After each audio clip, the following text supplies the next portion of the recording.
Another one. Okay. The title of my talk is Not Getting Lost in Translation, and what is it all about? I will speak about a machine at the company did our work, at how it moved over time, and it's particular this machine here. You will ask yourself, what is it for? It is actually a quality inspection machine at the company that we are building them.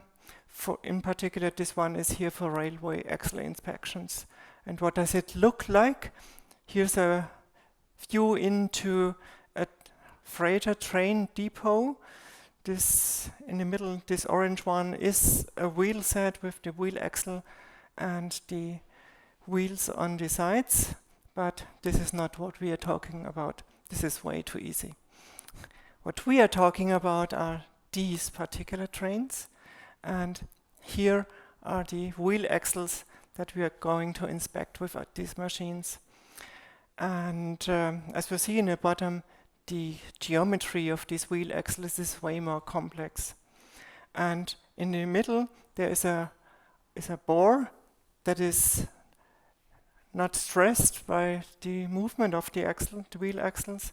And so we can push sensors into these wheel axles and inspect the flawness of wheel axles from the inside. So this is what this machine is doing, and this is what the software is about. And the origin of our company is actually a train accident that happened about 25 years ago. It was the largest train accident in Germany, and a lot of people died, and we got it was a sister company who was producing these wheel axles and wheels, and got off hook only with the promise, come up with a machine that does this inspection automatically. And this was the founding story of the company, and this is the reason why I designed this machine, the software, and much of it in that you could see in the picture before. Here you see a couple of how a wheel axle with all the mountings on top of it would look like. So now you probably have a better idea about what this machine is all about. So the company was founded in 2009, and there was literally nothing. Everything was invented and built from scratch. So the company, it was a small company, probably a handful of people. So our goal was get features, get more features, get a name, and my goal was get the architecture right. If you start with a bad architecture, you can't evolve over time. So one of the things that I had to decide on was how would we actually format our strings. It's a common task. We have many options to do that, but I decided on using Boost format. It was the most advanced library I could find at the time. And in the bottom you see we have the formatting specifier with all the text and the placeholder specifications, and then a sequence of formatting arguments to fill in these placeholders. Okay, this was the very beginning, and let's move on 5 years. Now we had a first customer that was not German speaking, so I had a problem. How do I support Czech? And the solution was use Boost Local. And with Boost Local comes the question of how would we do string translation. We had a couple of questions we had to answer. For example, which translation system should we use? How mature is it? Can we have tooling with the translation system? Does it fit into our software? This is a really important thing. But the most important one is, can our end users use it? The point is, the end users are actually the domain experts. We can build machines, we can build software, but the end users are the domain experts, which usually happen not to be IT affine. So, what should the translation format look like? Binary? Good for us, but not for the end customer. Same with XML, same even to some degree to JSON. We had so many customers over so long time, and literally every format they had in our code that we are using, or files that we're giving out, everyone was screwed up. The only one that was never screwed up were text files. So we decided on using text files for our translation system. And this is actually what getText as a library supports. This is pretty standard. You can have it for many computer languages. And for C or C++, we have GNU getText as an implementation. You probably are aware of it. Linux users have the libintel library, which is the implementation of that. And in C++, we have boost local. And yeah, this choice was not a bad one. Just 3 months ago, it was actually standardized both in POSIX and also by ISO. So now I can say we have a standard translation system in our software. So how does it work? The first thing that you have to do if you want a translation system in your software, you need some way to mark your translatable text. So going from this line of code, I would go to that line of code. So the formatting specifier is syntactically marked as something to be translated. In the next step, a tool that comes with the getText tooling goes over all of the source files and possibly even other files as instructed by the build system and scans it for all the syntactic markers. And in the end, we get a so-called PO template file. This is just a collection of all the translated text that it has found. It should never be stored, it's just transient. In the next step, we or our customers are asked to translate these strings.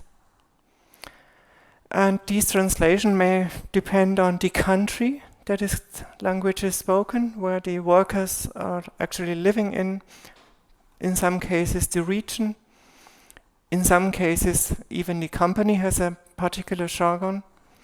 So we have to all of this take into account. And after the translation process, we get a couple of files for each country, region, or company. And this file is called a so-called PO file. This is a portable object file. This is actually tailored to the needs of the customer, and this is stable. So we can check it into our repositories. And as mentioned before, we have many of them for each translation, for each language, every country. And this is how something like that would look like. We see on the top the header of such a PO file and then a list of translations. In particular, this one is for the Czech language. And another interesting information in here is every language has different rules how to figure out which language form to actually use. Here in the Czech language, we have 3 language forms. This is called 3 plurals. And we have a prescription how to go from a value, a number, to the language form we should use to actually fill in or select as a text file. Here, we not only have a singular, like we do, or a plural, like we do. We are Germanic languages. In the Czech language, we also have a dual. So in the last step, we have to compile these portable object files and link them into a final output. We have additional tools to do that. And the last step in here is one of the first key insights. The tool can understand the language where the strings are coming from. There are markers in there that says this is a C++ format string. And MS Format understands the syntax of the format specifications in there. It also understands it, for example, for Qt, for other Boost. There are multiple of them. And for different other languages also. COBOL, Fortran, whatever it might be. And this is important.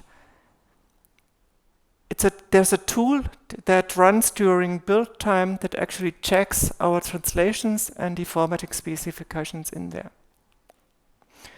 The output is typically something that is called MO instead of PO. So it's a machine object that is tailored to be used by machines. And the gist of it is just a list of tables of strings. Okay, the format is documented, so we can pretty much rely on the format of these MO files.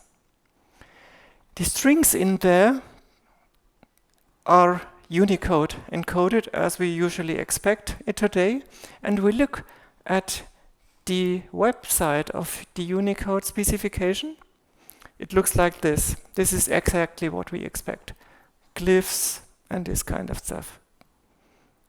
But there is more in the Unicode specification. And this is something we can see at the bottom of the web page.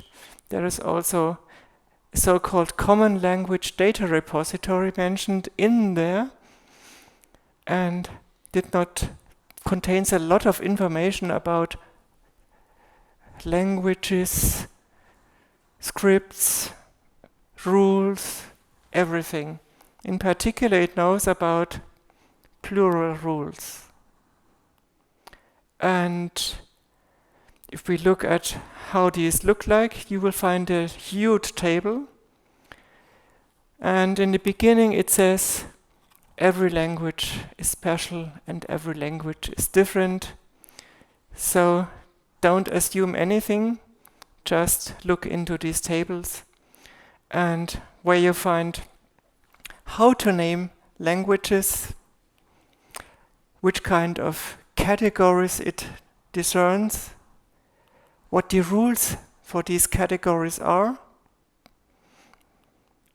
And there's also nice graphs in there. To the right, you see lots of numbers starting from 0 to much. And there are a couple of language families mentioned in here, and in the color coding you see how simple these rules are, how regular these rules are.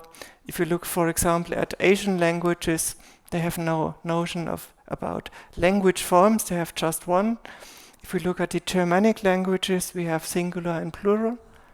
If we look at Czech, as we did before, we also have the dual, but it's pretty easy. And then, this is the Breton language. This is the most complicated language formula that's mentioned in here. It's pretty irregular, as you can see, alone from the graph. So, these language differentiations and the plural forms appear in getText just as well, as we've seen before, Japanese, German, Czech, and Breton, and the formulas are going from extremely simple to pretty involved, as the Breton language shows us. And Boost Local has to implement all of that. But there is one thing why I'm not happy with Boost format. to my taste, it does way too much. It not only does the translation, but it also does encoding conversion. As mentioned, we are used to use Unicode these days, so encoding conversion is actually not a thing for us. In former times it has been, but encoding conversion has a big drawback. It requires string allocation. Every string allocation that is unnecessary is clutter to me. I don't want to do it. So, as good as Boost Local is, this is the major thing that I don't like about. Going back to the string formatting and move on 4 more times. There is a new formatting library that came along, FMT format and the FMT library. I know quite a lot about it. I'm involved in the development of the FMT library since 2016 or so. And I thought, maybe this is a good choice to actually go from jumping from Boost to something more modern. And this is why I'm using no longer Boost format with the core type and the concatenation of the formatting arguments as a sequence of overloaded operators in here. And instead use Boost format. It doesn't use the concatenation of operators, but uses a variadic template and a lot of formatting arguments, which means we have a type pack and we have an argument pack, and this is what what string format is, or FMT format is all built upon. And many people are not very happy with variadic templates in the interfaces and function calls. Actually, the format library has 2 interfaces. The first one is the typeful interface that we've seen before with the variadic template and the template packs. And in the inside, it has a type erased library. So the interface there has no template arguments anymore. So the typeful interface is just a wrapper around the type erased interface. And to do that, we need to do something like type erasure in here, or in this case, it's not really erasure, it's better called type classification. And to do that, it uses pretty much everything you can think of in implementing such kind of a library. It uses templates to do type calculation. It uses partial template specializations to do pattern matching. It uses overload resolution and conversion sequences to do conversion-based metaprogramming. And finally, it uses SFINE. For those who never heard about SFINE, this is an acronym coming from substitution failure is not an error. If you happen to have a template and the template arguments don't fit what is, if the syntax after substitution is no longer correct, it would just rule out this particular template instantiation. But all of this comes with a cost. At around 2017, a friend of mine did an investigation of how costly are these kind of things. And he came up with this table. In particular, it was Giel Dues who did it, and hence it's called the rule of Giel. And it says, as SFINE is extremely expensive to use, whereas templates itself after the instantiation and the memoization are extremely light in cost. So if we do something with templates and surrounding operations, have this in mind. Look at how many template instantiations you actually have and use as few of them, but rather use the memoized versions of them. But in the library, we were using everything by hand. If you do it and you're not familiar or comfortable with using this kind of stuff, use a library. Maybe you used Boost 11, Quasir, Brigand, Meta, just to mention a few, but please, never use Boost MPL unless you have plenty of time. The compilation times will just go crazy. With Boost MPL, unfortunately, many of the Boost libraries still use Boost MPL in the inside. This brings us to the question, actually, what do we mean when we speak about functions? As I mentioned before, there were type calculations. This involves functions. So what is a function? Going back to school, we learned a function is something that takes elements from a source set, maps them to elements in a target set, and these projections can be anything, really anything. The sets itself don't have to be numbers. This is what we learned at school, but mathematics are just have actually no preconditions that much about the source and target sets. And the projection itself doesn't need to be a one-to-one projection. You can project multiple elements from the source set to one element in the target set. So if we look at the syntax that we have in C++, we see we have runtime arguments in parentheses. These are, in general, most code that we write, these are really runtime parameters that are potentially also valid at compile time. We will come to that. And the function arguments in the angle brackets, these have to be known at compile time. So it depends on the context and which argument is actually necessary to be.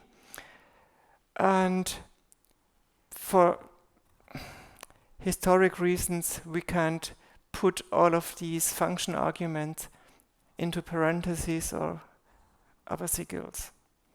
We have to differentiate between them. Let's move on 3 more years. In year 2021, we had no longer just FMT library, but it actually became standardized. Now it's standard format.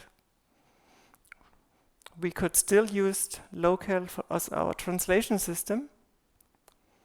But then in the same year, C++20 adopted the proposal P2216. So in the Prague meeting in 2020, we had this formulation of what std format should look like, pretty much the same as we have seen before in the format library. And with this proposal, it would look like this. We now have a change in the signature of the format call, and we introduce an intermediate type that's called format string. And this has a couple of implications. Originally, we took a string view as the format specification. Now we take this format string, but the constructor of this intermediate type takes the string view. Might seem unnecessary, but we also see that this intermediate type takes the parameter, the type pack of the parameters also as an input. And so we have the opportunity with the keyword const eval to actually do a lot of stuff based on all the function arguments at compile time. And this is where const eval becomes a really great addition to C++, but we need to first figure out what constant evaluation actually means. If we look at what the compiler does during the compilation, it has to look at all of our declarations and has to remember everything that it is seeing during the compilation. The identifiers, entities, declarations, definitions, you name it. Templates, and also all the template instantiations it has seen so far. Pretty much everything. And this gave rise to actually using modules. I see none of the workshop people. Okay. So what does these code lines actually mean? We see all this yellow stuff, and all of these involve constants. All of these involve constant expressions, and all of these involve constant evaluation. This is what constant evaluation is. You need it for the size of an array, you need it for the enumerators, you need it for a couple of things, in particular if you do your constants by yourself. Everywhere is a constant necessary to be. So this means the compiler not only has a subsystem that deals with all the type stuff, it also needs to have a subsystem that deals with the value stuff, and this is the constant evaluator. This is nothing new. It's actually quite old, but it has been evolving over time and growing a lot in the past couple of years. The next incarnation will be reflection. Reflection revolves heavily on the constant evaluator. So in the compiler we have the type side, this is the left one, and we have the value side, the constant evaluator on the right side. And both of these subsystems interact with each other. Coming back to proposal 2216, this is what it would look like in a library implementation. This is from this MSSTL implementation, and you see in line 7 and 8 constants, constant evaluations. This is the right side of the declarations here. And you see also functions that operate on these constants, and all of this happens at compile time. In line 12, you actually also see a type function that is invoked. And this is coming from the standard library. It's part of C++ 11. So this is nothing new by itself, but the volume of stuff that you can do at compile time is actually evolving. And all of this means the formatting syntax and the argument types can be checked at compile time, and they will be checked at compile time. This means we don't do this checking at runtime anymore. This is good. We don't get exceptions anymore. That's even better, but it has drawbacks.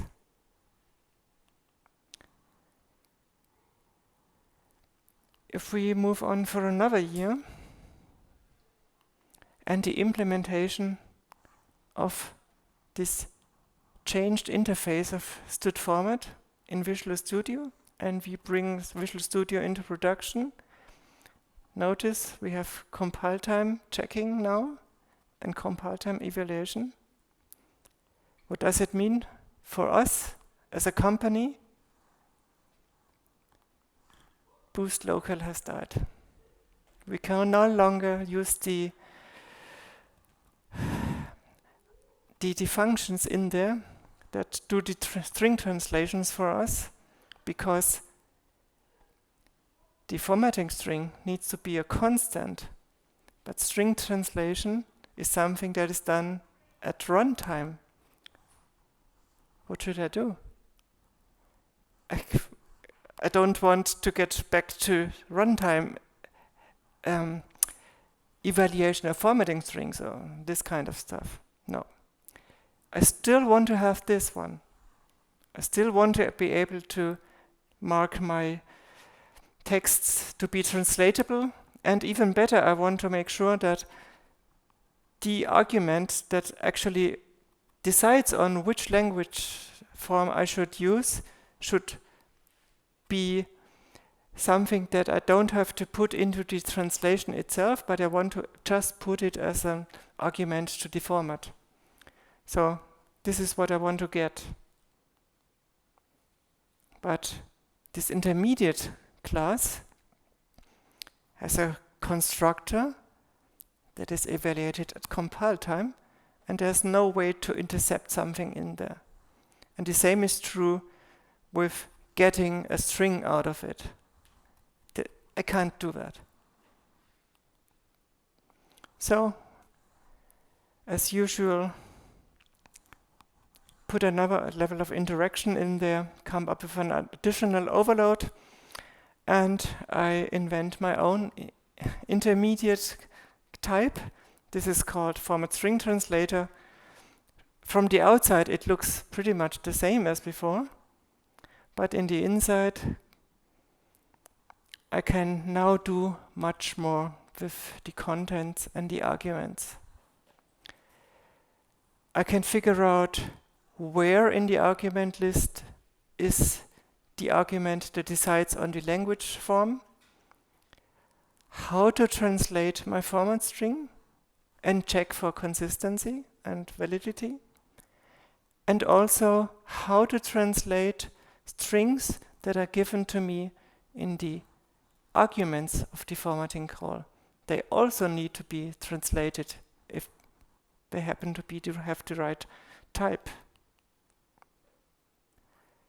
So this is the format string translator. As in the format string itself, it also has a compile time constructor, and I pull in all of the strings that are given to me from the translation, the strings that have been marked as to be translatable. This is what I'm pulling in here. And I'm just delegating the validity checks of the singular and the plural form to the standard library. And this is what this is doing. This is a lot of work. I don't do it myself. I can delegate it. But on top of that, I need to make sure that when I supply a plural form, I also need a plural argument, and vice versa. This is something that I also can check at compile time, and I actually do.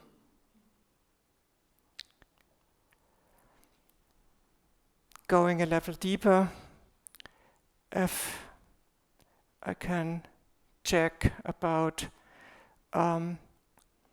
the actual format, plural format that I'm bringing in, but this is just an intermediate thing. The really interesting stuff is now I can get something based on the plurals that I'm supplying. I can ask a translator and get either a language form that comes from the content and the value of the plural that is from the value that is controlling the language form, or I can just do it without this multiple language forms.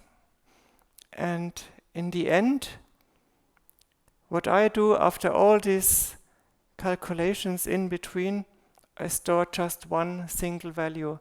I started with 3 strings, 2 of them were optional, 3 strings, and compile it down to one single value. And all of this can be done at compile time.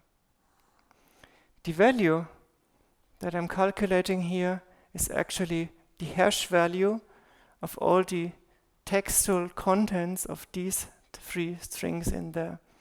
Regardless of their encoding, it's always the same hash value that I'm calculating out of that. And this is the value that I'm storing here.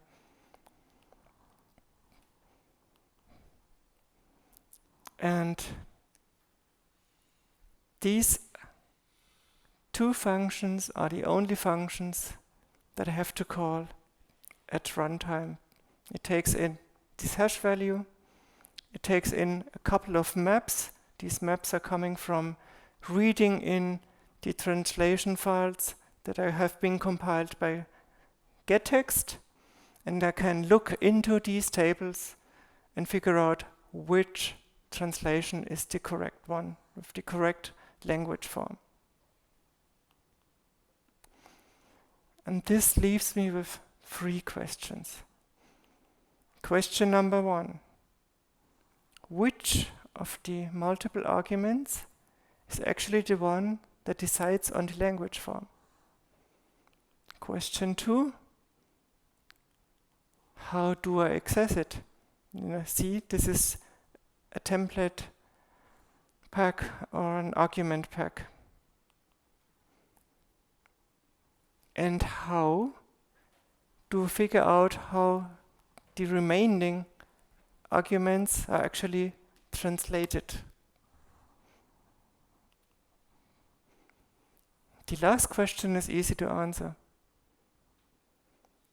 A little bit of a type calculation that is bringing me back a function that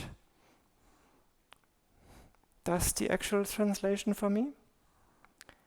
And this, which kind of function it is, depends on the type of this function, this formatting argument.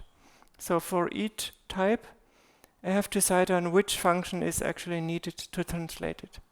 And this is what I'm doing. Sounds unfamiliar? The left-hand side is a type function that returns me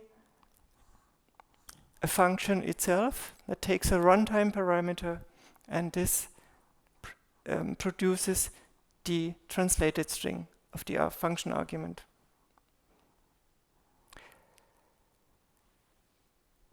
In C++26, we will get proposal 2663, pack indexing, and proposal P2996, reflection. This means all these questions can be answered extremely simply. I think the syntax is right. At least it has been a couple of months before. Now it no longer is. There's discussions on how should the operators look like, but this is the gist of it. It can be as easy as that. We just lift our types into the meta level, can apply our ranges algorithms on it, apply all the language rules of C++, the value-based language rules, and you can look into a particular index of a pack. So, extremely simple, but unfortunately, we don't have C++26 yet. So I need something that looks like C++26, but is actually implementable in C++20. Okay. This brings us to heterogeneous sequences. You notice I had the template argument pack and I had the template type packs before. In particular, the type packs are heterogeneous sequences of types. And what's the best way to deal with heterogeneous sequences? It's folds. Fold expressions are the way to go. And if you want to know a little bit more about what fold expressions can actually do, I recommend reading this particular article. That's from the past millennium. But with folds, you can pretty much do everything that you want. For example, if we look at do a comparison about homogeneous sequences of values, for example, a vector of values, and a heterogeneous sequence like a type list of types, we will see on the left-hand side we have all the algorithms from the standard library. On the right-hand side we have the formulation using folds. And every time we have a parentheses on the left-hand side, we have an angle bracket on the right-hand side. On the left-hand side, we do value calculations and value manipulation. On the right-hand side, at least to some degree, we have type functions, type calculations, hence these angle brackets. But besides that, it's all the same. Remember back, what is a function? Some of the arguments need to go into angle brackets. Some of the arguments need to go into parentheses. And these are all in the type lists, there are always something that has to go into the angle brackets. The outcome of that are always values. Now let's turn back to the first question. I need something like std ranges findif, but on a type list. How can I do that? Okay, first we have an not found index value. Maybe it should look like this. When in findif you have a predicate, this is the predicate on a type. Unfortunately, I have to wrap it into a type, but it actually takes a t and returns me a bool if the predicate is satisfied or not. And then I can come up with a function, let's call it find first index, that takes this type list, takes the predicate, and returns me the index of the argument. How could I do that? Start simple, return not found. The first test has passed. This is an unsigned integer, so I can add and remove constants from it. Nothing has changed. Now add our function arguments or function parameters to it. On the right-hand side, you see the type list. It's called types. On the left-hand side of the function arguments, this is the predicate. Notice it takes a t and returns a bool, hence the template parameter here. And with the type list and the predicates, I can fold over it. The comma operator gives me the sequencing, and now I have 2 passing tests and 2 failing tests. I can exchange the Boolean returned from the predicate with a ternary expression. Nothing has changed so far. It's just a fancy way to say the same thing. And I also can introduce an index variable and apply an index to each of the elements in my type list, going from 1 to the amount of types that I'm providing. Still, nothing has changed so far. And in the last step, I replace the true with an assignment expression. The assignment expression goes from 1 to n, so it's always true. And now all of my tests pass, and I found out at which position in the type list my actually plural argument is. This sounds pretty much unfamiliar if you're not used to these kind of expressions, and folds in particular. It might seem I'm just pushing a stubborn donkey across the street, but this is the best way we can do it in C++20, to figure out where a particular type in a heterogeneous sequence in a type list actually is.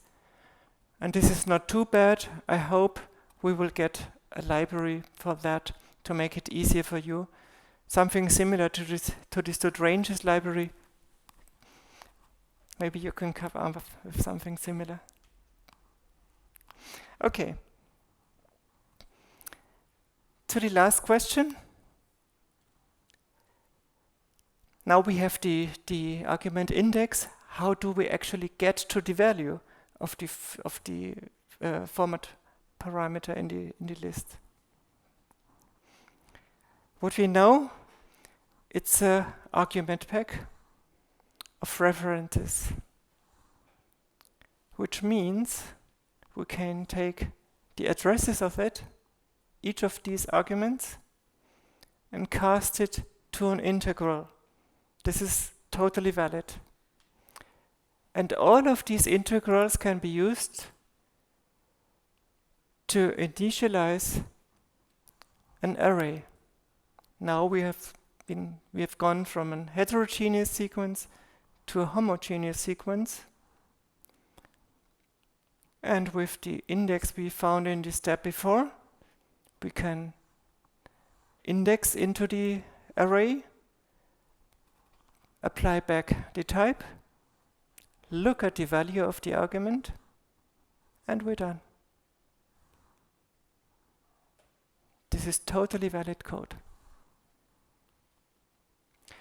Just to give you a hint about what this question 3 has been, this wrapped kind of stuff, where did the translate function come from? It's just templates, partial template specializations, and total template specializations. It returns us the translate functions that we are looking for. And this is pattern matching. This is the pattern matching as we are used to use it since 1998 or even before. This was the easy part. Okay, now I have all 3 questions answered. My overloaded formatting function works, hopefully. And I was just doing a test. Because we're now in 2024. As mentioned before, I don't like Boost Local too much. And we have a pretty recent capable version in Visual Studio. Our company only uses Visual Studio. Clang and GCC should do it just fine as well. And I wanted to conduct an integration test. So I no longer want to use Boost Local, but I want to use my own implementation of all the functionality that I need to actually perform the translation. All the code before was just the front end. This is what you put into your source code. What I'm speaking about right now is the back end. and the integration of the front end with the back end if everything works fine. This is the test code, and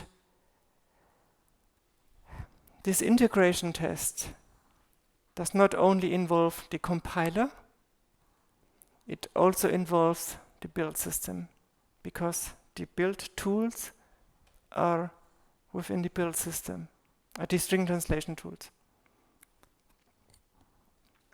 This is from the front end, the syntactic marker translate with the 3 strings in there, which is then processed by the gettext tools. First we get the pod file, get the PO file as mentioned before. To make it a little bit more complicated, I pulled in all of the translations that we have in this machine,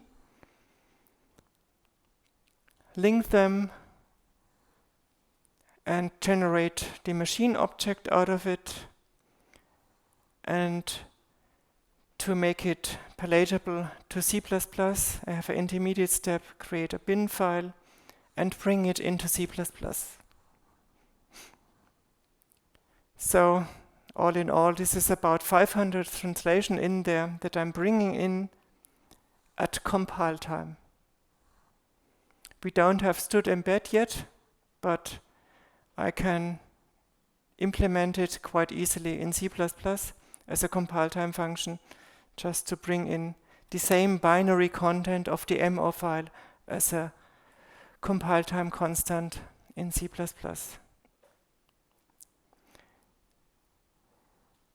Next we have this load function here. This is part of the backend. I'm using the Breton language because it's the most complicated one with the biggest language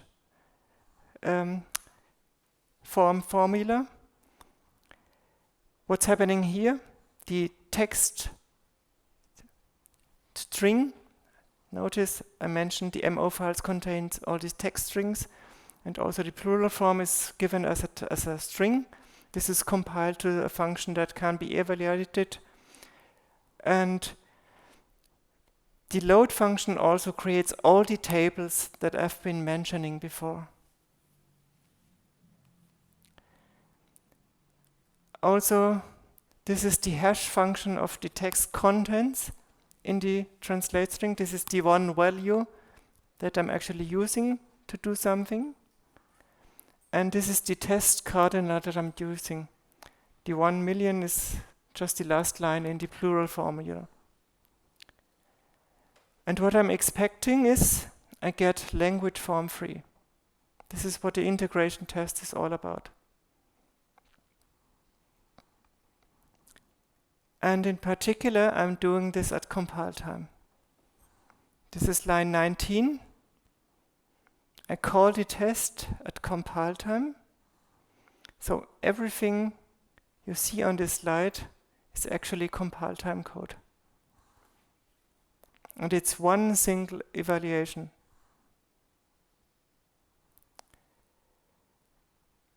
Which means if I can compile this, I'm sure that my implementation of the library is correct. And I can check it at compile time. I don't need any additional libraries to check that the compiler is my testing framework. But what I do at compile time, I can just as well use it at runtime. I just leave out, bring it in as a constant, load it at runtime, do the same thing, it will give me the same result.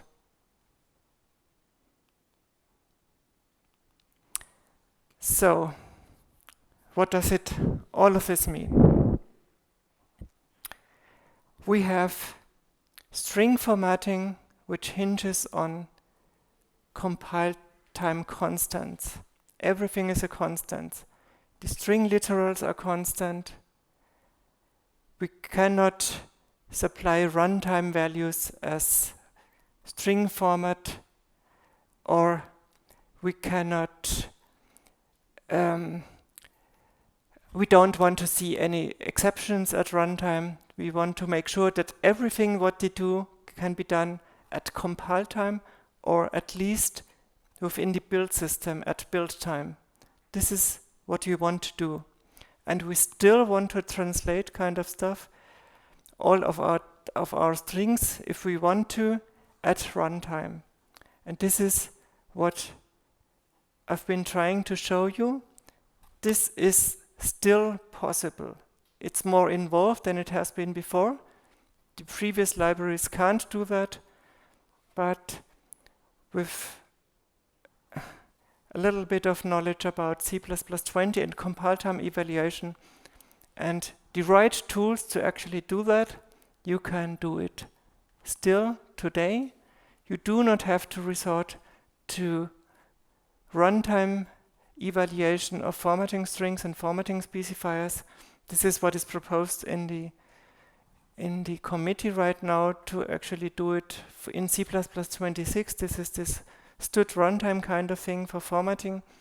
But I think we should stick with compile time and checking at compile time and make sure that we don't get exceptions where we don't expect it.